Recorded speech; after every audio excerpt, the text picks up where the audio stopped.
guys. Hi guys, hi guys, hi guys. Hello, hello, hello. Hello, hello, hello. So, I know it's been a while, but today I am a little excited. I'm going to be reading you, or I'm going to start reading you guys a chapter of a book called The Uglies. And if you guys like it, I'll keep reading it. Like every couple weeks or so, we'll read a chapter together. But I'm just gonna read you the back of the book and just let you know what it's about. So, it's called The Uglies by Scott Westerfield. Tally is about to turn 16, and she can't wait. In just a few weeks, she'll have the operation that will turn her from a repellent ugly into a stunning, attractive pretty. As a pretty, she'll be catapulted into a high-tech paradise where her only job is to have fun. But Tally's new friend Shay isn't sure she wants to become a pretty. When Shay runs away, Tally learns about a whole new side of the pretty world, and it isn't very pretty. The authorities offer Tally a choice: find her friend and turn her in, or never turn pretty at all. Tally's choice will change her world forever. So I've actually read this book before. I've read the whole series. There's 4 books in the series. I read them when I was like in 6th grade and was so in love with them. I don't know how it's gonna actually be now, but yeah. So let's get into it. New to Pretty Town, Chapter 1. The early summer sky was the color of cat vomit. Of course, Tally thought you would have to feed your cat only salmon-flavored cat food for a while to get the pinks right. The scudding clouds did look a bit fishy, rippled into scales by a high-altitude wind. As the light faded, deep blue gaps of night peered through like an upside-down ocean, bottomless and cold. Any other summer, a sunset like this would have been beautiful, but nothing had been beautiful since Paris turned pretty. Losing your best friend sucks, even if it's only for 3 months and 2 days. Tally Youngblood was waiting for darkness. She could see New Pretty Town through her open window. The party towers were already lit up, and snakes of burning torches marched flickering pathways through pleasure gardens. A few hot air balloons pulled at their tethers against the darkening pink sky, their passengers shooting safety fireworks at other balloons and passing parasailers. Laughter and music skipped across the water like rocks thrown with just the right spin, their edges just as sharp against Tally's nerves. Around the outskirts of the city, cut off from town by the black oval of the river, everything was in darkness. Everyone ugly was in bed by now. Tally took off her interface ring and said goodnight. Sweet dreams, Tally, said the room. She chewed up a toothbrush pill and punched her pillows and shoved an old portable heater, one that produced about as much warmth as a sleeping Tally-sized human being, under the covers. Then she crawled out the window.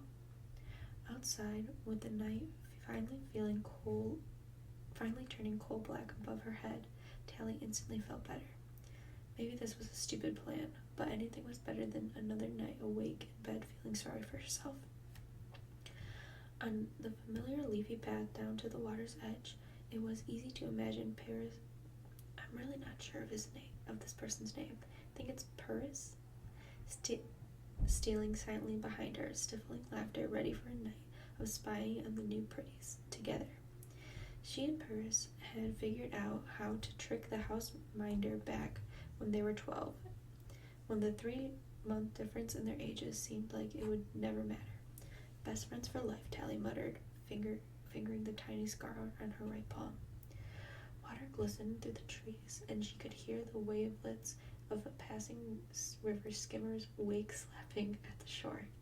She ducked, hiding in the reeds. Summer was always the best time for spying expeditions. The grass was high, it was never cold, and you didn't have to stay awake through school the next day. Of course, Paris could sleep as late as he wanted now. Just one of the advantages of being a pretty.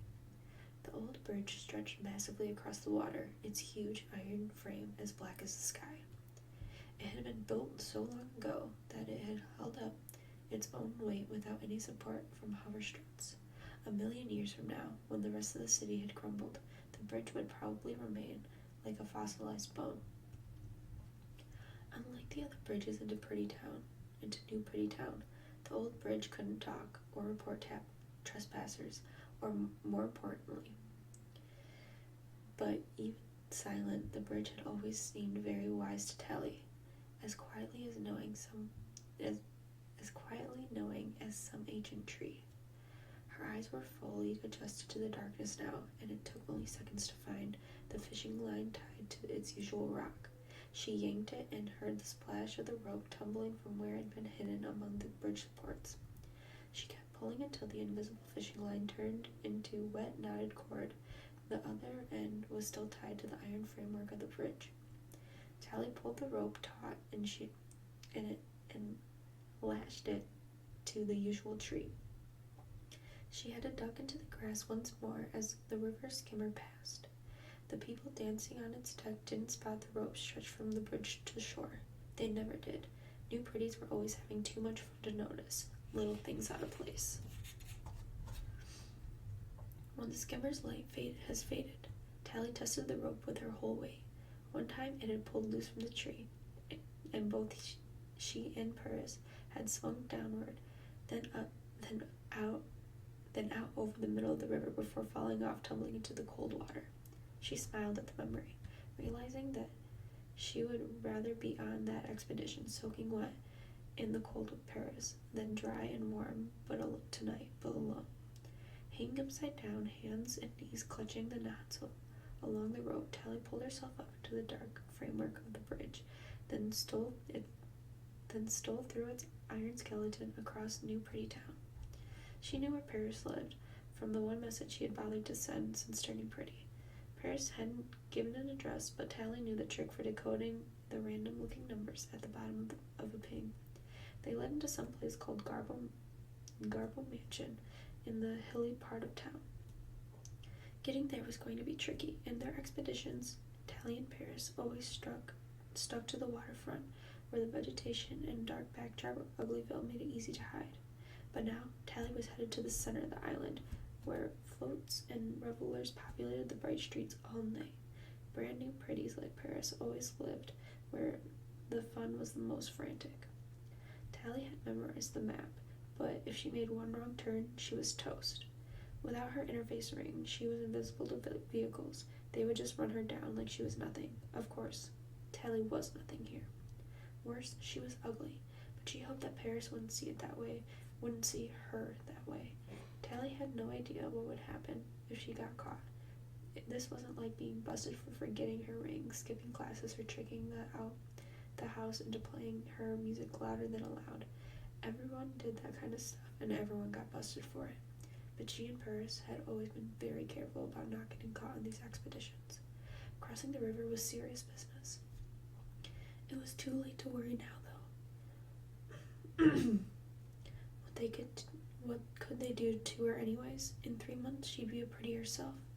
Tally crept along the river until she reached a pleasure garden and slipped into the darkness beneath the row of weeping willows.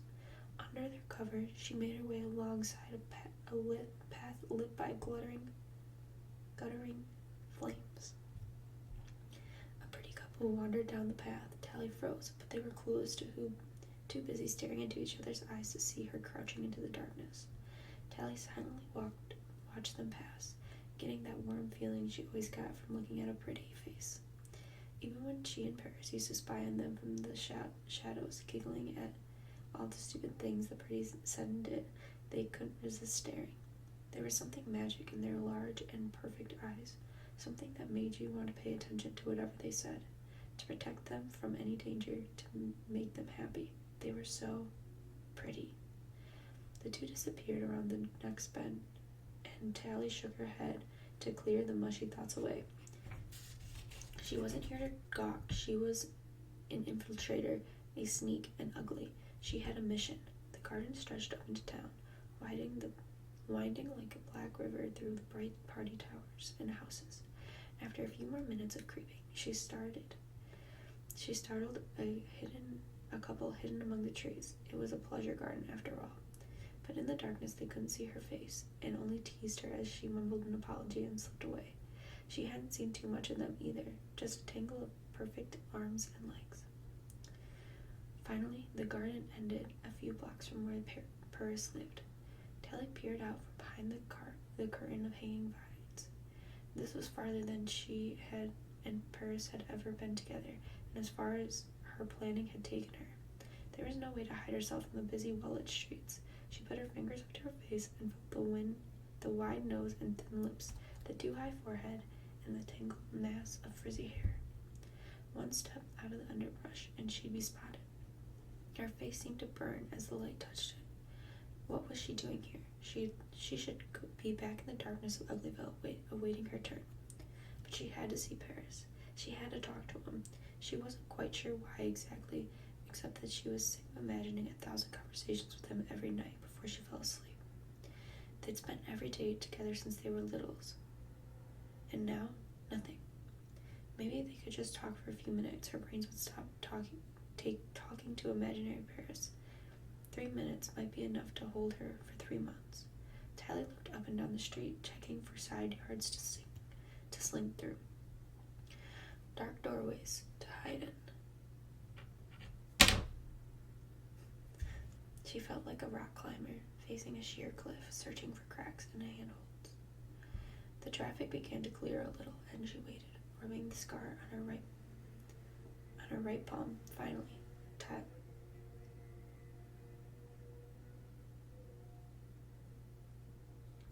Finally, Tally sighed and whispered, "Best friends forever," and took a step forward into the light. An explosion of sound came from her right, and she leaped back into darkness, stumbling among the vines, coming down hard on her knees in the soft earth, certain for a few seconds that she'd been caught. But the cacophony organized itself into a throbbing rhythm. It was a drum machine making its lumbering way down the street, wide as a house. It shimmered with the movement of its dozen of mechanical arms, bashing away at every size of drum. Behind it trailed a growing bunch of revelers, dancing in the streets, drinking and throwing their empty bottles to shatter against the huge, impervious machine. Tally smiled. The revelers were wearing masks. The machine was lobbing the masks out the back, trying to coax more followers into the impromptu parade. Devil faces and horrible clowns, green monsters and gray aliens with big oval eyes, cats and dogs and cows, faces with crooked smiles or huge noses. The procession passed slowly, and Tally pulled herself back into the vegetation. A few of the revelers passed close enough that the sickly sweetness of their bottles filled her nose. A minute later, when the machine had trundled half a block further, Tally jumped out and snatched the discarded mask from the street. The plastic was soft in her hand, still warm from having been stamped into the shape the machine made a few seconds before. Before she pressed it against her face, Tally realized it was the same color as the cat vomit pink sunset, with a long snout and 2 pink little ears. Smart adhesive flexed against her skin as the mask settled onto her face. Tally pushed her way through the drunken dancers out towards the other side of the procession and ran down the side street towards Garbo Mansion, wearing the face of a pig.